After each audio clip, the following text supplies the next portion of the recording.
Welcome to ANN TV. Prakasam జిల్లా ఎర్రగొండపాలెం నియోజకవర్గ పరిధిలోని దౌర్నాల మండలంలో వైసీపీ టీడీపీ పార్టీలకు భారీ షాక్ తగిలింది.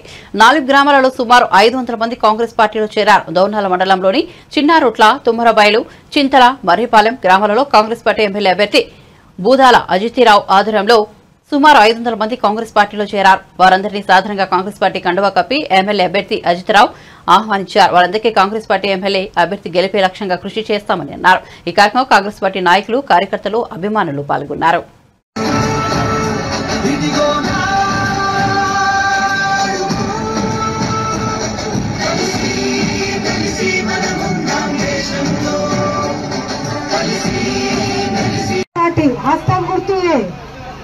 ఎందుకంటే మనకి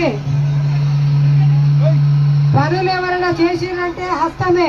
ఇందిరమ్మ కాంగ్రెస్ ఇప్పటికే చూసినట్టయితే ఇల్లులు కట్టినవన్నీ ఇందిరమ్మ కాలంలో కట్టినవే. తర్వాత వచ్చిన 2 ప్రభుత్వాలు కూడా మీకు ఇల్లులు కట్టలేదు, తాగడానికి నీళ్లు ఇవ్వలేదు, మన ఇళ్ళకి రోడ్డు కూడా లేదు. అవునే కదా? మరి మనకి కావాల్సిన పార్టీ అంటే ఇందిరమ్మ కాంగ్రెస్. ఇందాక మన తమ్ముడు చెప్పిండు ఇన్ఛార్జ్ వస్తే ఎండలు వచ్చినాయంట. మరి మన ఇందిరమ్మ కాంగ్రెస్ గురించి వస్తే వాతావరణం చల్లబడిందంట. అవునా కాదా? లేదా? ఆ తల్లి ఇందిరమ్మ మనని చల్లగా చూస్తుంది కాబట్టి మీరు మన వాతావరణాన్ని కూడా మార్చి మనకి మంచి అవకాశం కనిపిస్తుంది. ఈ ఎండల బాధ నుంచి కానీ, మన ఊర్ల బాధల గురించి కానీ, మన రోడ్లకి కానీ, నీళ్ళకి కానీ ఇబ్బందులు లేకుండా చేస్తామని మన ప్రకృతి, మన అడవి తల్లి మనకు చెప్తుంది. మనకి వర్షం ఇప్పిస్తుంది, మన గాలిని చల్లపరిచింది. కాబట్టి మనకి ఇల్లులు కట్టాలన్నా కానీ, మనకి నీళ్లు కావాలన్నా కానీ, మనకి రోడ్లు కావాలన్నా కానీ, మన ఇళ్ళకి కరెంటు కావాలన్నా కానీ మనకి ఇందిరమ్మ కాంగ్రెసే కావాలా.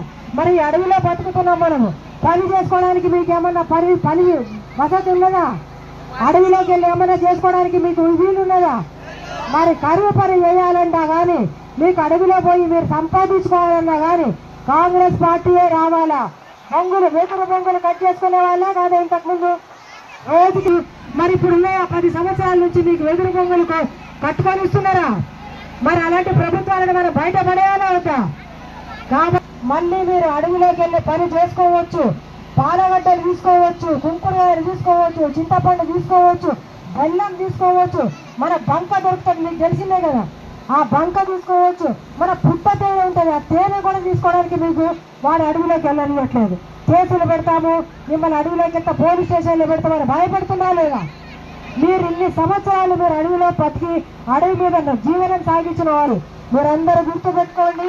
ఒక్క అవకాశము మన హస్తం గుర్తు చేసి ఇందిరమ్మని తెచ్చుకోవాలా, మన ఇల్లులు కట్టుకోవాలా, మన నీళ్ల సమస్య తీర్చుకోవాలా. కాబట్టి అటు ఇటు చెప్పుడు మాటలు వినకండి.